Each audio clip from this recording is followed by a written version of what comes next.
beam, a convergent beam. Now what is a parallel beam?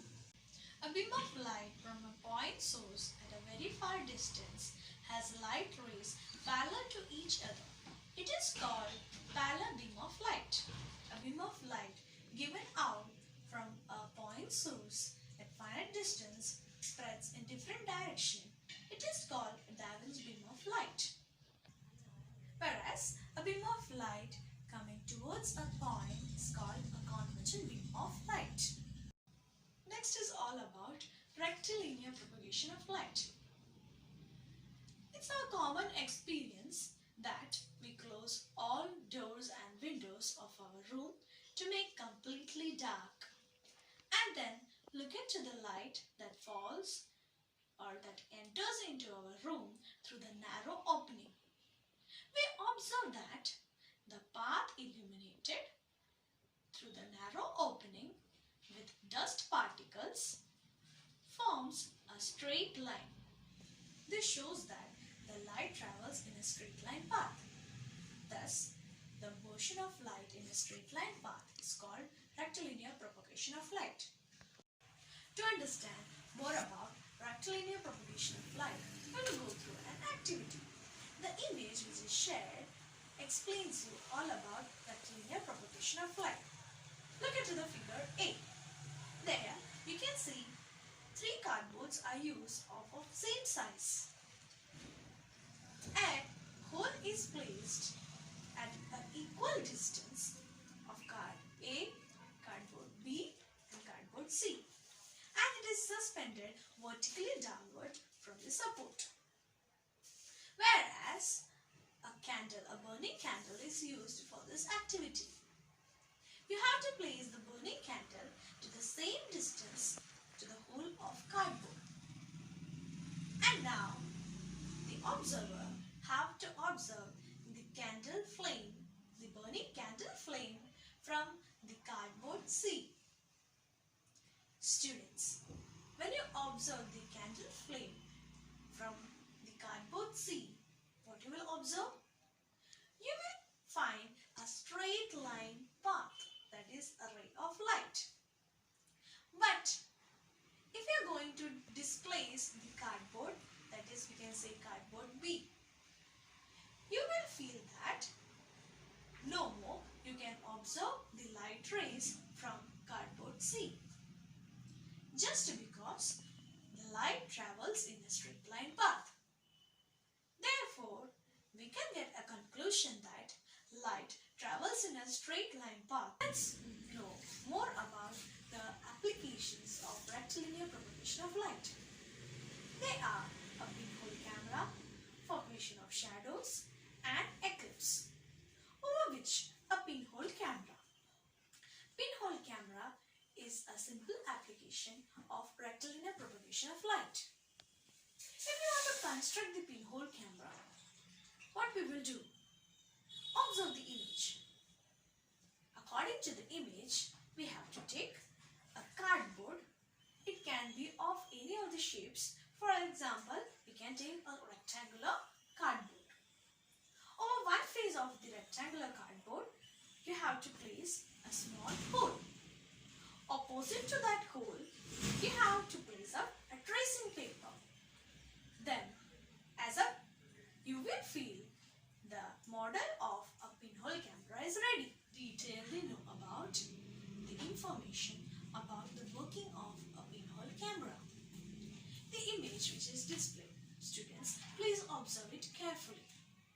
You will feel that a luminous object such as a B, which is a lighted candle, is used. When the light travels through the pinhole, an inverted image A-B- is formed on the tracing paper. This picture A-B- is called image. The image therefore formed is upside down, that is inverted. The reason behind this is that light travels in a straight line path. Hence, light from the upper point A of the candle passes through the pinhole, strikes on the tracing paper at A'. Similarly, the light from the lower point B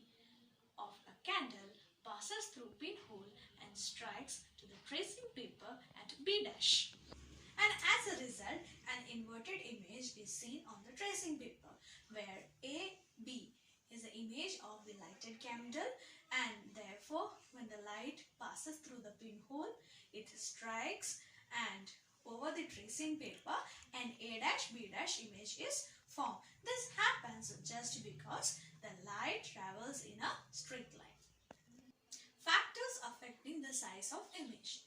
Gradually, there are two reasons where the image and its size is decided based upon the distance of the screen from the pinhole as well as the distance of the object from the screen. Now we are going to learn about the characteristics of image formed by the pinhole camera. When the image is formed through the pinhole camera, normally the image becomes real. That is, it is formed on the screen.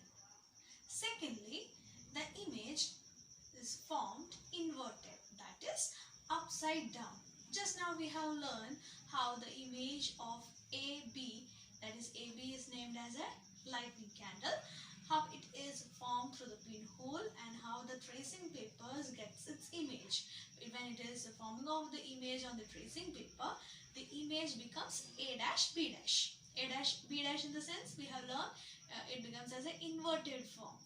Just as the reason we learned, and it was important reason, that the light travels in a straight line. Now the second point, that it becomes inverted, that is inverted up and down. Over to the third, what we have to learn is about the object is comparatively smaller. The image that formed of the object when it is traveled through the pinhole camera, the light, it becomes smaller. Why is the reason is because the distance is far away. Second application is all about shadow. We often read about the opaque object does not allow the light to pass through it. It forms an obstacle towards the light. When the light is transferred, or when it is transferred from a point source of light, the light always gets abstract towards an opaque subject or an opaque substance, and therefore the image form is a dark patch, and the dark patch is formed on the image which is placed just behind the opaque substance, and therefore the dark patch that is formed by an opaque object or an opaque substance is called shadow. Shadow of the opaque object. The shadow of the object is similar to the shape of the object.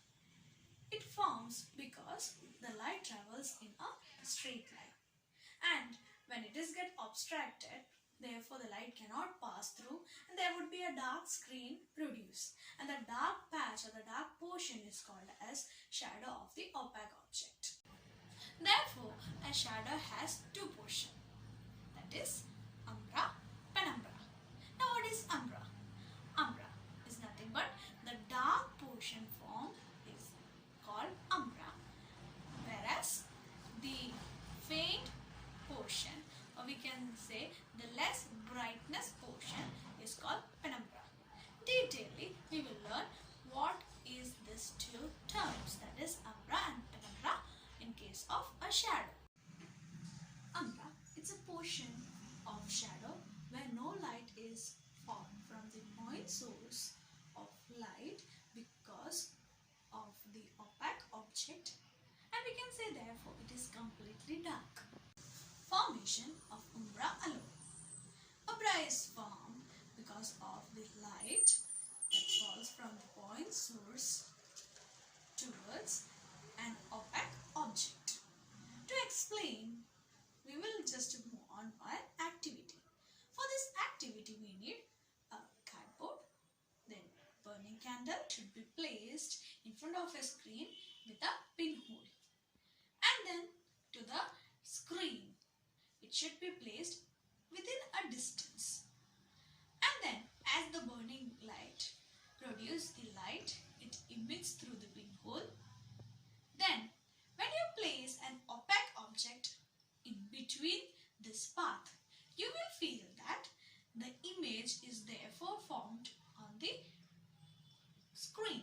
That is, you will see a circular dark patch A-B- on the screen. This dark patch is well defined and it is uniformly dark since this part of the screen does not get any light from the source. In this case, the size of shadow is always bigger than the size of the opaque object. formation of umbra, penumbra, both. Whereas, saying you have to repeat the same activity, take a burning candle, or instead you can take a glowing light, that is a torch, that is PQ, as well as an opaque object and a screen. When the light is forming off, you have to take an opaque object to the same size as that of PQ. Then you will feel that there would be a formation of umbra and penumbra both on the screen. Thus, umbra and penumbra both are formed in the shadow. It is because of penumbra that the shadow is not well defined. The umbra is bigger in size. Formation of penumbra only. If the size of source of light is bigger than the size of opaque object, the size of umbra is very small. If the screen is moved away from the object, the umbra vanishes and only the penumbra remains. This is how shown in the figure as well. Eclipse. Eclipse is the example of formation of shadow in nature. Two types of them are lunar eclipse, solar eclipse. Now what is lunar eclipse? Lunar eclipse is the formation of shadow of earth on moon. On a certain full moon night, when the earth comes in between the sun and the moon, the earth casts its shadow on the moon. And thus through the image, we will know more about the formation of lunar eclipse. If the sun, the earth, and the moon are in straight line, the whole moon is in umbra of the earth.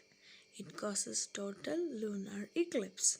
But if they are slightly out of line, only a part of moon is in penumbra of the earth and a partial lunar eclipse occurs. About solar eclipse. On a certain new moon day, when the moon comes in between the earth and the sun, the moon casts its shadow on the earth. The process is therefore how explained in this image, whereas the moon lies in between the sun and the earth, and therefore the moon casts its shadow on the earth, and therefore we say it as solar eclipse formation. And thereafter, from the part A on the earth, which lies in the umbra of the moon, the sun is not visible. Thus, total solar eclipse occur for the part A on the earth.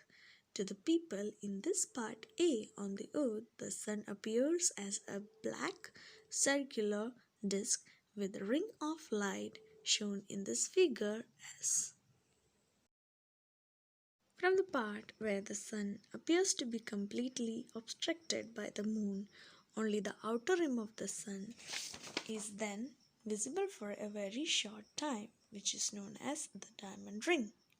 The formation of annular solar eclipse is therefore formed, and it is explained through this image. Students, for your assignment, draw a diagram to show the formation of lunar eclipse. What is shadow give reason? State two factors which affects the size of image formed in pinhole camera. Name a simple application of rectilinear propagation of light. Write down difference between a parallel beam and a divergent beam. Thank you.